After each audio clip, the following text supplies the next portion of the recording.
What is going on, everybody? Welcome back to the channel, and today I'm making my NFL Week 1 pick, so let's hop into it.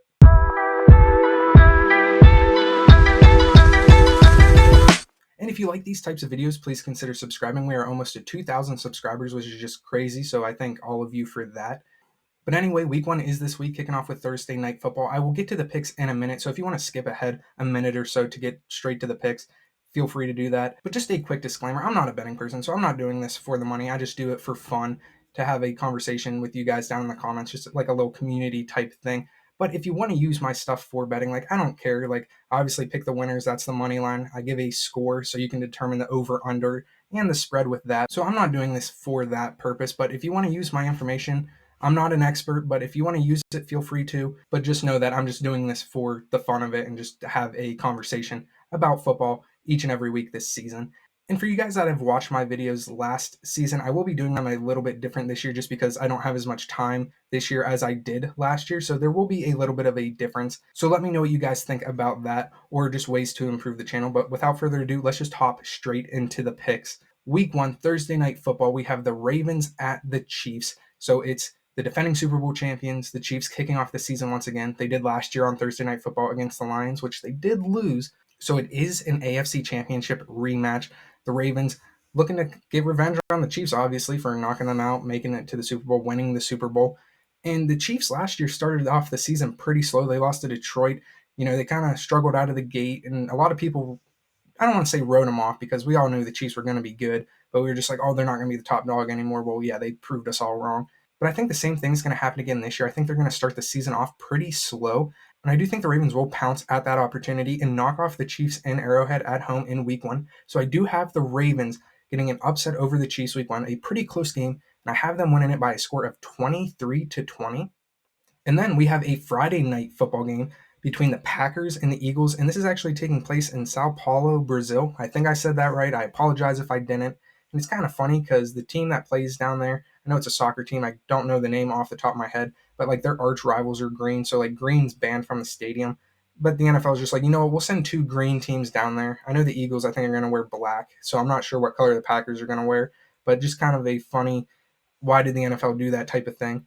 It is considered a home game for the Eagles. So that kind of sucks that they lose an actual home game in Philadelphia where, the crowd's going to be all rowdy and stuff.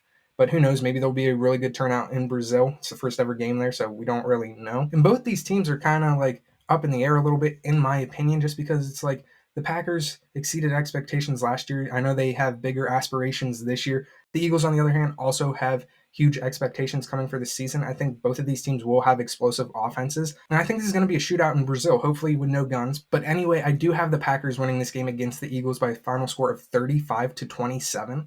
So then moving on to our Sunday slate of games, the first game we have is the Cardinals at the Bills. So there is some question marks on that Bills offense. Obviously, they have Josh Allen, so they should be pretty fine. Arizona, on the other hand, doesn't really have the highest of expectations this year. I know they did rebuild. They did draft Marvin Harrison Jr. Kyler Murray should be back for the whole season. Hopefully he doesn't get injured. And this could be a potential trap game for the Bills. I think of that Cardinals-Dallas Cowboys game last year where nobody had the Cardinals winning, but they knocked them off. I don't think the Bills will fall into this trap. But hey, you never know. It's the NFL. That's why they play these games. But I do have the Bills taking care of business at home, beating the Cardinals by a final score of 31-13. And then we have the Patriots against the Cincinnati Bengals. And Jacoby Brissett was named the Patriots starting quarterback for the season, beating out rookie Drake May. I do think Drake May will be the starting quarterback for the Patriots at some point of the season, but I wouldn't imagine him being that until at least a month or so down the line. The Bengals, on the other hand, looking to start off strong. And this should be a relatively easy win in Week 1. So I do have them taking care of business at home, knocking off the Patriots by a final score of 28-10. Then we have the Minnesota Vikings against the New York Giants. And this game could be absolutely horrible just because Daniel Jones really didn't prove anything in the preseason. It's kind of a make or break year for him. And on the other side of things, for the Vikings, quarterback Sam Darnold, it's kind of a make or break year for him, kind of his last chance to really cement himself as an NFL quarterback. They drafted J.J. McCarthy, but he sadly injured himself. He's out for the whole year. So Sam Darnold is the Vikings quarterback one of the future unless he gets injured, at least for this season. So hopefully these two teams can go out and just prove it.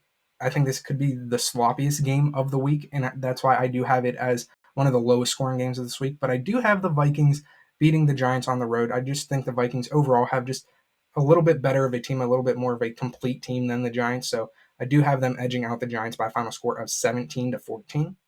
Then we have the Titans at the Bears. So Caleb Williams, the Bears quarterback of the future. Titans will be starting Will Levis. It's his time. He was a draft pick from last year. So two pretty inexperienced quarterbacks, at least at the NFL level.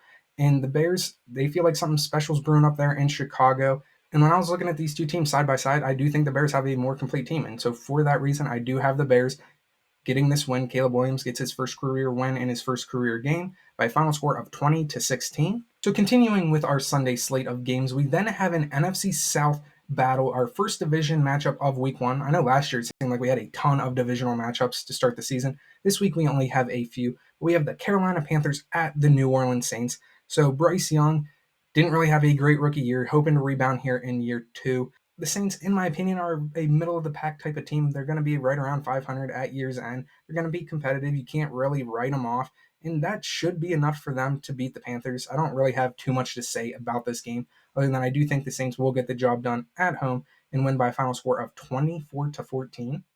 Then we have the Steelers and the Falcons. So we have old quarterbacks in new places for this game. Russell Wilson was named the Steelers starting quarterback here just within the past few days. Kirk Cousins is going to be the Falcons starting quarterback. So two quarterbacks who have been around for a long time. Both of them were actually, I'm pretty sure, drafted in the same draft. So two veteran quarterbacks, both on new teams, looking to get the job done in week 1. And I do have the Falcons beating the Steelers at home. I don't know if this is really an upset at all, but I do think the Falcons supporting cast is a lot better than the Steelers. I do think the Steelers' defense is better than the Falcons, but the Falcons do have a pretty good defense as well. There's not going to be too many mistakes in this game based off like quarterback play, but I think the Falcons just squeak by the Steelers and win by a final score of 21-20. Then we have the Jacksonville Jaguars against the Miami Dolphins. And Miami last year had a pretty explosive offense, and I don't see things really changing on that front. Jacksonville, on the other hand, started out pretty good last year, kind of fell off a bunch towards the end of the season, missed out on the playoffs completely. So for the sake of Jags fans, hopefully they bounce back this season, have a nice rebound season, but I don't see them overcoming the Dolphins in week 1 against Miami. So I do have Miami winning by a final score of 34-17. Then we have another divisional matchup, this time over in the AFC South. We have the Houston Texans against the Indianapolis Colts. We have C.J. Stroud versus Anthony Richardson, two of the best young quarterbacks in the league. Injuries, I know, hampered Richardson's rookie year. C.J. Stroud, on the other hand, took the Texans to the playoffs, won a game. So high expectations for Houston. They went out and got Stephon Diggs. The Colts, I know, feel really good about themselves for this year for good reason. I think this game could be the highest scoring game of week 1, but I have the Texans winning a shootout by a final score of 38-34. Then moving on over to the AFC West, we have yet another divisional matchup. This time it is between the Raiders and the Chargers. Pretty sure Gardner Minshew is starting for the Raiders. If I am wrong, please feel free to correct me down in the comments. Justin Herbert obviously is Chargers starting quarterback. The Chargers do have a new head coach in Harbaugh, came over from Michigan after their whole cheating scandal. And I know the Chargers offense kind of got rid of some of their wide receivers. Keenan Allen's now with the Bears. Mike Williams is with the Jets, I want to say. So I don't know how many weapons Herbert really has. I know they drafted some linemen to protect him, but I know that Raiders defense is a top 10 defense in this league, and I think that turns the tables in the Raiders' favor for this game. I know it's going to be a hard-fought divisional game, but I do have the Raiders winning it by a final score of 20-14. Then we have the Denver Broncos at the Seattle Seahawks. Bo Nix was just named the Broncos starting quarterback for this year, so I do think the Broncos will have some growing pains starting a rookie quarterback. I think a lot of these teams will with younger quarterbacks, but going into Seattle for a first game, that's just a tough environment to go in and win, and I don't think the Broncos are a good enough team to do that. The Seahawks have a lot of returning guys. The Seahawks are built to compete, so I don't think they're going to have much trouble beating the Broncos. So I have them winning by a final score of 26-6. And then we have the Dallas Cowboys at the Cleveland Browns. This is Fox's America's Game of the Week. And these two teams actually match up pretty well against each other, at least in my opinion they do. They both have a top defense in the league. I want to say the Browns had the number 1. Dallas might have had number 2 last year. Once again, correct me if I'm wrong. But two really good defenses led by Myles Garrett and Micah Parsons, two of the best edge rushers. They both have solid secondary, so their defenses are pretty on par with each other.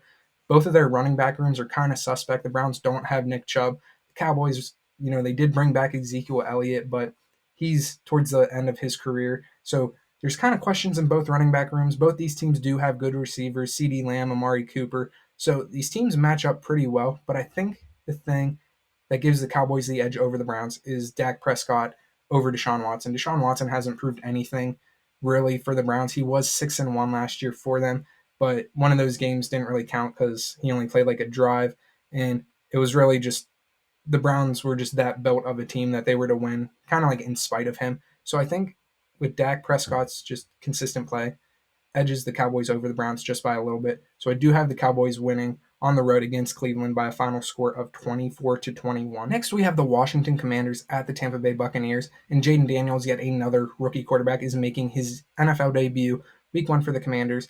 And I don't think this is as hard as going on the road in Seattle, but still it is an away game, so it will be a hostile environment. The Buccaneers, on the other hand, Baker Mayfield kind of had a career revival last year, so I know the Bucs are wanting to compete. And I don't think they'll have too much difficulty putting away the Washington Commanders, but I do think the game will be pretty close. So I do have the Commanders winning by a final score of 27-23. So then on Sunday Night Football, we have the Los Angeles Rams against the Detroit Lions. And so it's Matthew Stafford's return to Detroit. I don't know if he's played in Detroit since he got traded to the Rams. But anyway, he's back in Detroit. The Rams will be without Aaron Donald as he did retire this offseason. So that's a huge hit on their defense. And this is the Lions' second primetime opener in the past 2 years. They played the Chiefs on Thursday Night Football and knocked them off. And I think the Lions start off hot. I think they win their division yet again this year. And it starts with getting the win against the Rams. And I have them doing that by a final score of 30-20. And then our last game of week 1, Monday Night Football, we have the New York Jets on the road against the San Francisco 49ers. Aaron Rodgers is going to be back in that Jets lineup after tearing his Achilles in week 1 of last year. So hopefully he plays more than 4 snaps this year. But hey, who knows? I know he's getting up there in age. And the real question mark is, are the Jets going to click with Aaron Rodgers at quarterback? Like I said, he played 4 snaps for him last year. Don't really know. It's going to be a tough ask to be able to go into San Francisco and beat the 49ers. I don't think the Jets can overcome that. I know there was talk about Trent Williams, the 49ers tackle, maybe missing this game with a contract holdout. Well, just before me filming this video, they agreed on terms, so he will be there. And last year, the Jets were like 7-10. I do think they will improve this year, but I don't think they will be able to beat the 49ers, as I have San Francisco winning this game by a final score of 28-16. So those are my week 1 NFL picks. Let me know what you guys think down in the comments. I should have said this at the beginning of the video, but my record last year picking games was 163-109. So I will be keeping track of that again this year. But yeah, let me know what you guys think of those picks. Leave your thoughts down in the comments. Please like the video, subscribe to the channel. I will catch you next week with another picks video. But in the meantime, have a good day and God bless.